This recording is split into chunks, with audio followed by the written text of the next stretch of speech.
I'm Lieutenant Colonel Richard Janke, Acting Police Chief.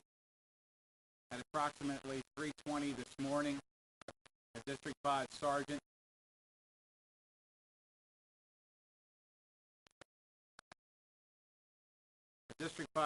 discharged his firearm at a subject during an investigative stop.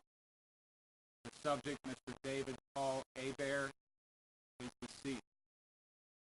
Mr. Hebert is a white male born in 1970. Mr. Hebert's father has been notified.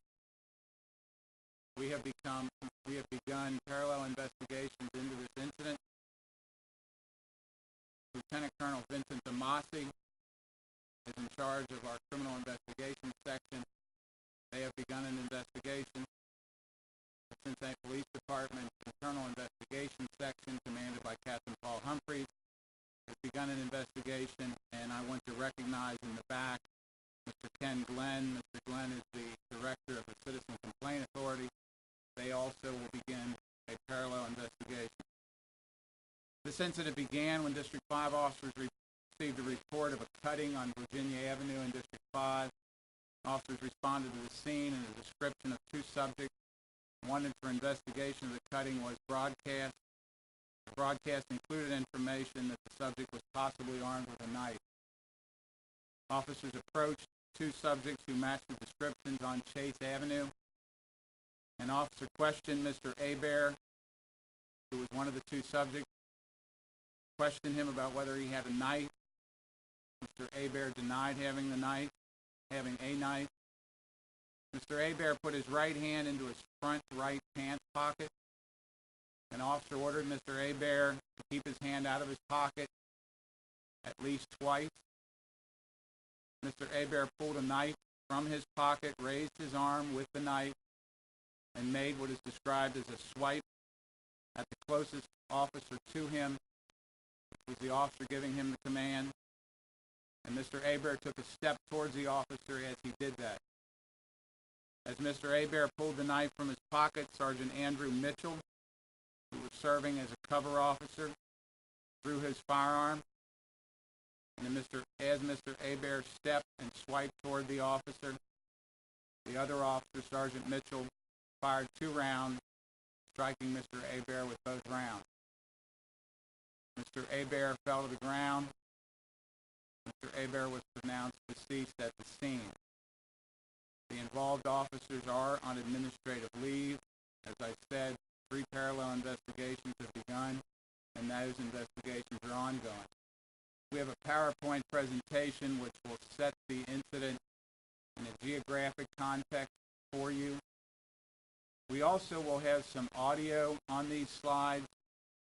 The audio we will not play in its entirety. For example, the original 911 call made by the victim of the cutting, that phone call is about 5 minutes plus.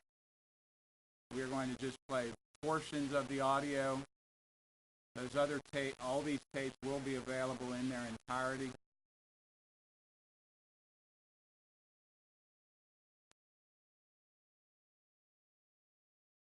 This is the address on Virginia where the original cutting occurs. Supervisor, we're going to report the cutting to basement apartment on the west side building at 4352 Virginia.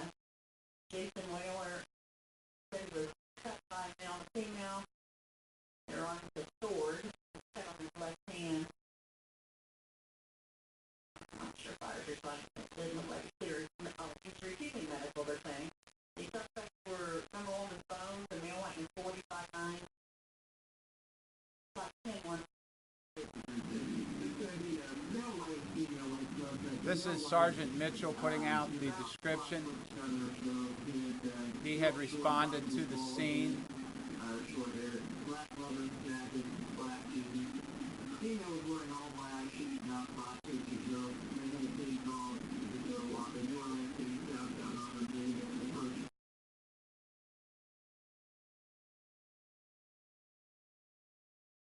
This puts these two locations in context. You see 4352 Virginia Avenue on the left and 1833 Chase, which is where the investigative stop eventually occurred.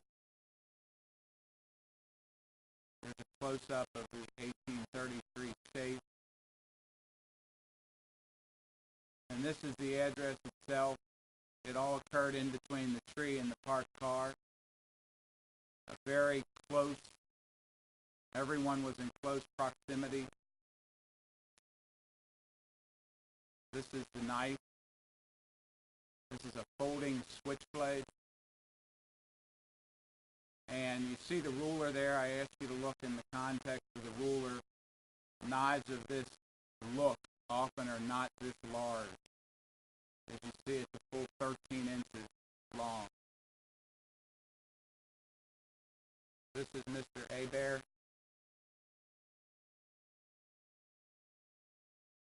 Next, you'll see 4 slides of the officers involved. Sergeant Mitchell fired 2 shots. Both struck Mr. Hebert. These other officers were on the scene.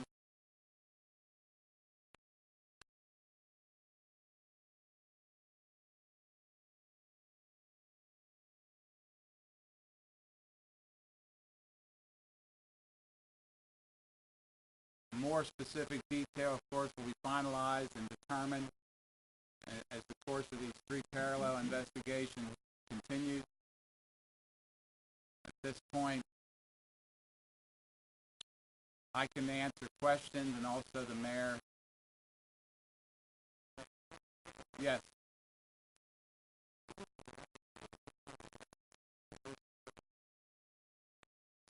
The first 2 officers on the scene were Officer Neller and Officer Johnson.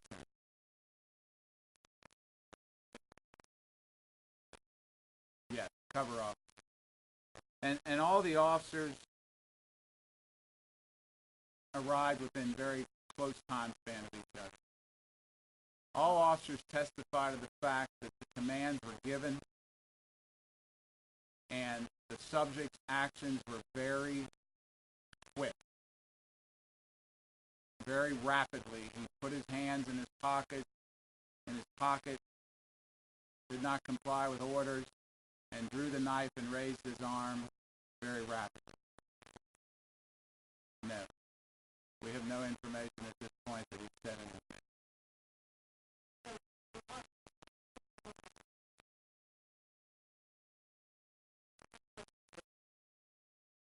Officer Johnson,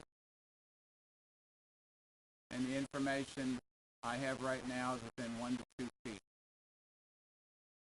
And as you can see by the slide with the tree and the parked car and how all of this action occurred within that short amount of space,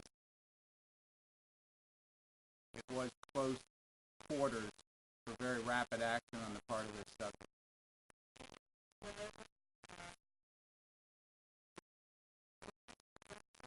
Yes.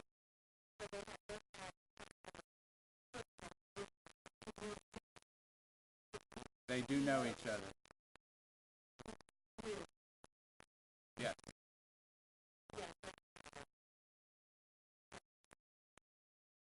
Yes. At this point, that's still part of the ongoing investigation. She is a local person, and she also is information from her as part of the ongoing investigation. Not at this time. No. At this time, no one has been arrested. That's part of the ongoing investigation. I should also say that none of the officers are injured. None of the officers are injured.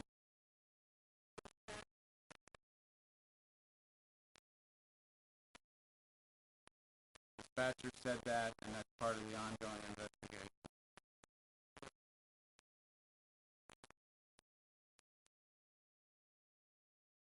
Yes, that clarification on that is also part of the ongoing investigation.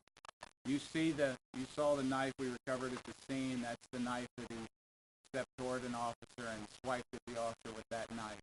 The details of another weapon or a sword continue to be part of the ongoing investigation. The interview process is not complete. At the scene, no. Hebert does not have an address locally. Hebert.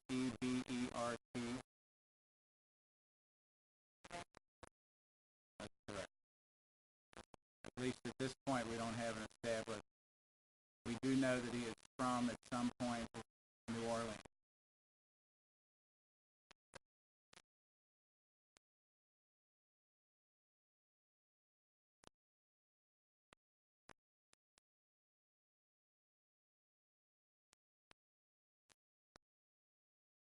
The officers who the swipe and the step were directed at that direction that he went, there were actually two officers in that direction. They both, I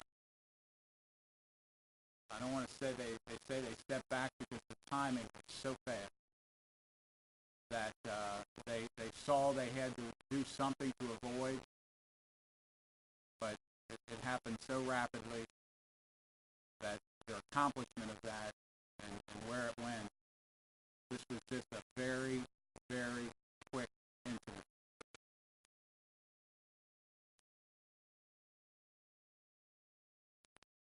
Potentially.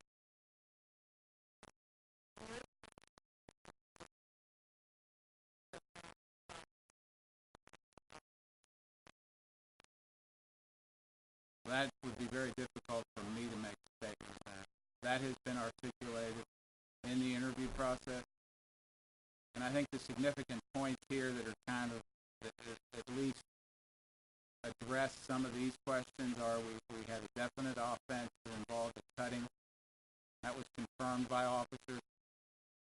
We had a question and a denial relating to whether this subject had a weapon.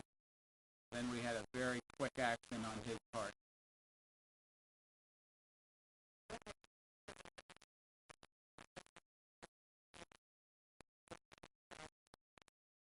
The officers in their interviews conveyed information the way I'm conveying it to you. At this point, that's part of the ongoing investigation.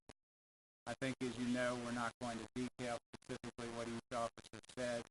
That's part of the ongoing investigation. But the officers did speak about a threat and this action that I'm describing very rapidly, very close proximity. Yes.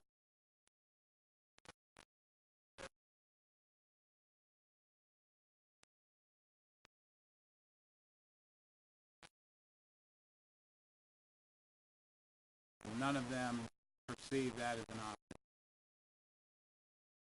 They simply didn't have time. The best way to describe it.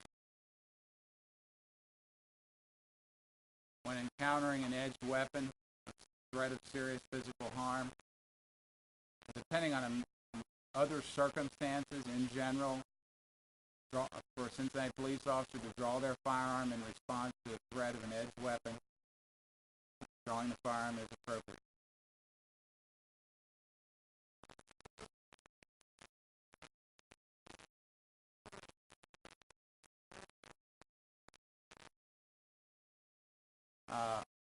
The best way to say that is he is positioned in a good cover position, not so that he's directly on the other side of the subject, but in an angle opposite where the subject steps towards the other officer. So the subject is between the two officers and Sergeant Mitchell, but not a direct line. He ends up being shot in the chest. Yes, upper left chest. As he stepped and swiped, Sergeant Mitchell also stepped and the round hit Mr. Hebert in the front. I have no information of that. No. It was not an MHRT. At this point, I'd like to allow the mayor to make some comments, if you'd like, Mayor. Thank you. First of all, let me thank you for pulling this information together as quickly as you have. As you know, in our community, we would always take an incident like this very seriously. It's always unfortunate when someone loses their life in the course of the Cincinnati Police Department doing its job and keeping our community safe. I will express condolences to the family of Mr. Hebert. I'm also glad to know that the officers involved were not injured in any way. This situation obviously will be investigated. As you just heard, there are 3 different tracks for investigations that are ongoing. Again, I would ask the community, as I always do in situations like this, to please reserve judgment and wait for the results of the investigation to be announced. I don't know if you all have any questions for me, but I think that Colonel Jenkins, a lot of information has been put out. If you all have it. We will make this PowerPoint available, and each slide has all that information. We will make all of this available to you after this. But